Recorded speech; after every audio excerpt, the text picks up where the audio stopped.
नमस्कार मित्रांनो, creative maths Marathi या आपल्या यूट्यूब चॅनलमध्ये तुमच्या सगळ्यांचं पुन्हा एकदा सहर्ष स्वागत आहे।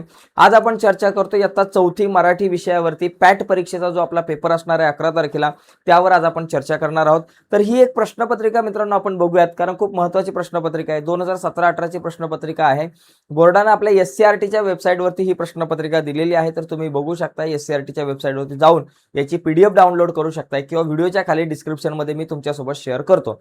तर बघा मित्रांनो, हा जो पेपर आहे याच्यामध्ये जर आपण नीट बघितलं या लेखी पेपरमध्ये, तर सुरुवातीला तुम्हाला विद्यार्थ्याचं नाव तुम्हाला लिहायचं आहे तुमचं, त्याचबरोबर शाळेचं नाव लिहायचं आहे, नंतर केंद्र क्रमांक लिहायचा आहे, तालुका लिहायचा आहे, जिल्हा लिहायचा आहे, मग दिनांक लिहायचे आहे।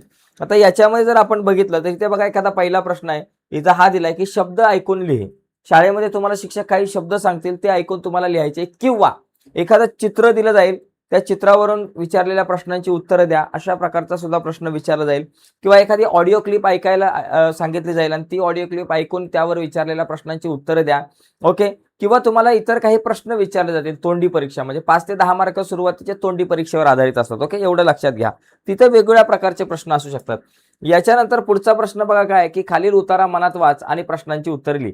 तुम्हाला उतारा वाचवून प्रश्नांची उत्तरं लिहायला प्रश्न 100% येतो, त्यामुळे उतारा नीट वाचायचा आहे आणि वाचून प्रश्नांची उत्तरे लिहायची। काय उतारा आहे की तो काळ पारतंत्र्याचा होता, संपूर्ण देशाला इंग्रजांनी गुलाम बनवून ठेवले होते, जंगलात राहणारे आदिवासी ही या गुलामीगिरीतून वाचले नव्हते, इंग्रजांनी वन कायदा करून आदिवासींचा जंगलावरचा पारंपरिक अधिकार नाकारला होता, त्यामुळे आदिवासींमध्ये इंग्रजांच्या विरुद्ध असंतोष निर्माण झाला होता। आदिवासींमध्ये इंग्रजांच्या विरुद्ध असंतोष निर्माण झाला होता। 1894 साली बिहारमध्ये भीषण दुष्काळ पडला, उपासमार व रोगराईत अनेक लोक मरण पावले। तशातच ब्रिटिशांनी जमीनदार व जहागीरदारांकरवी शेतकऱ्यांवर आवाजावी शेतसारा लावला होता। याविरुद्ध बिरसाने वेळोवेळी जनआंदोलन केले, त्यामुळे संतप्त होऊन इंग्रज सरकारने 1895 मध्ये बिरसा मुंडा यांना 2 वर्षांची सक्त मजुरीची शिक्षा ठोठावली। त्यांना हजारीबाग तुरुंगात डांबण्यात आले। याच तुरुंगात बिरसांनी इंग्रजांची सत्ता मुळासकट उखडून टाकण्याचा संकल्प केला आणि आदिवासींच्या आर्थिक व सामाजिक स्वातंत्र्यासाठी इंग्रजांविरुद्ध लढा पुकारला।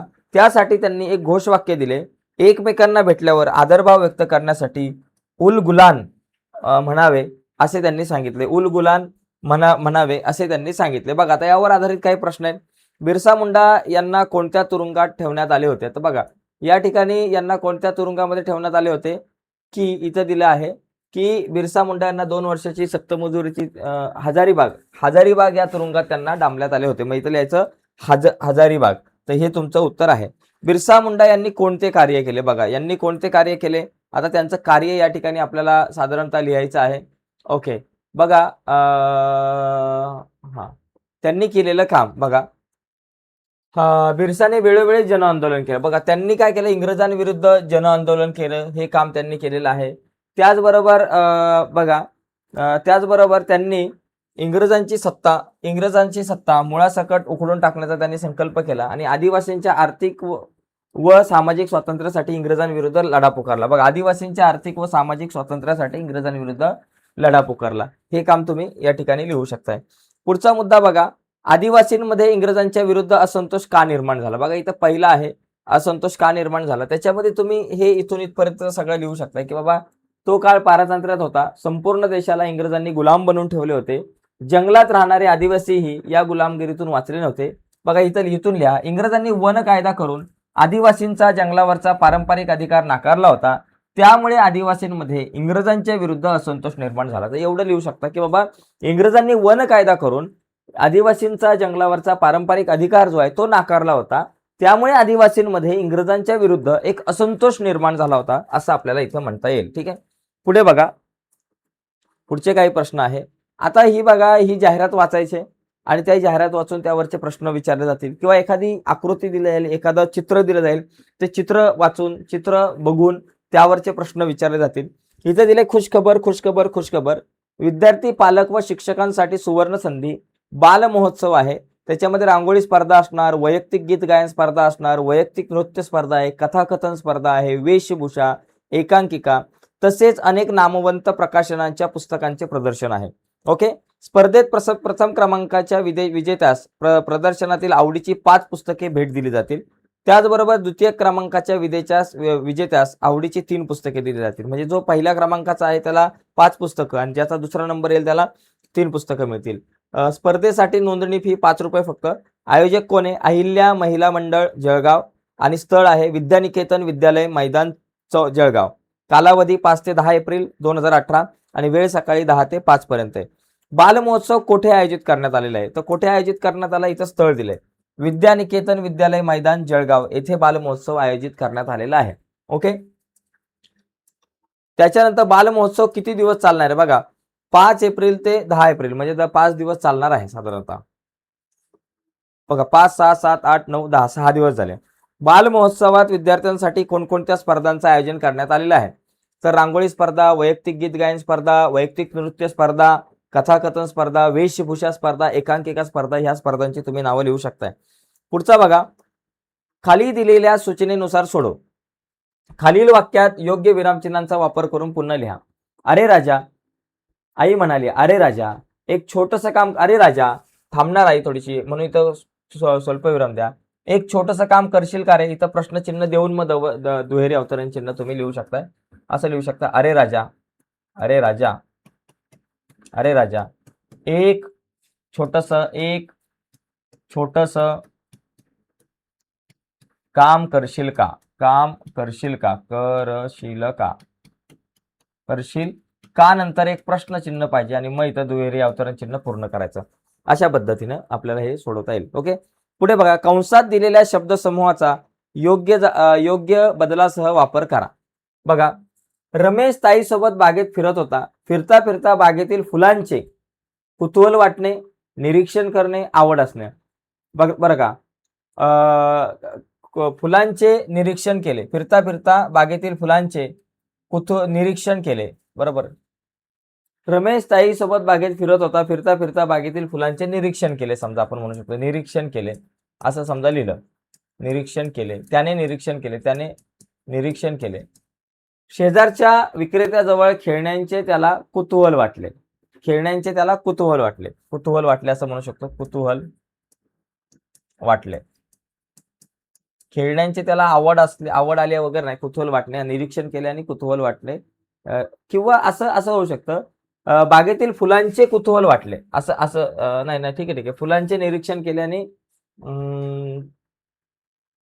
आणि खेळण्यांचे कुतूहल. फुलांचे निरीक्षण केले, खेळण्यांचे कुतूहल वाटले असंच लिहा. बरोबर, ते बरं पडेल.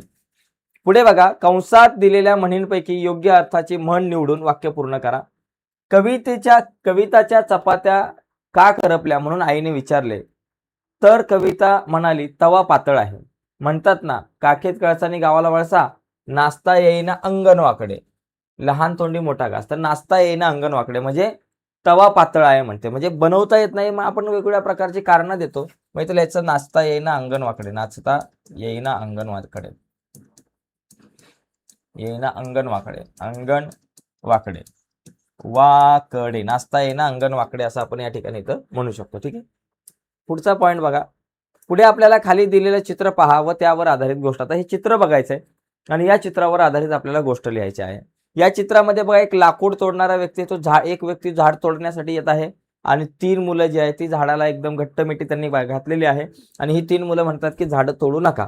तर मग इथे एक गोष्ट तुम्हाला तयार करता येऊ शकतं. एक गाव होतं. त्या गावामध्ये एक मोठा रस्ता बांधण्याचं काम चालू होतं. सरकारकडून एक आदेश आला की त्या गावामधून आता एक मोठा रस्ता जाणार आहे. तर तो रस्ता ज्या भागामधून जाणार आहे त्या भागामध्ये खूप सारं असं घनदाट जंगल होतं, घनदाट झाडी होती आणि त्या झाडांमुळेच गावाला एक चांगलं निसर्ग सौंदर्य प्राप्त झालं होतं. आणि मग ते झाड तोडण्यासाठी काही लोक या ठिकाणी आली. किंवा तसं न लिहिता इथं एकच व्यक्ती दिसतोय की बाबा तो झाड तोडायला चाललेला आहे. मग बाबा तर त्या किंवा मग दुसरीच सुद्धा तुम्ही थोडीशी कथा रचू शकताय. इथं रस्त्याचं वगैरे काम नका करू लिहू. मग तुम्ही असं लिहा की एका गावामध्ये लोकांना चुलीवरती जेवण बनवण्यासाठी लाकडांची आवश्यकता भासत होती. परंतु त्या लाकडांची आवश्यकता भासत होती. त्यामुळे गावामधल्या जंगलातली जी काही झाडांची संख्या आहे ती हळूहळू कमी होत होती.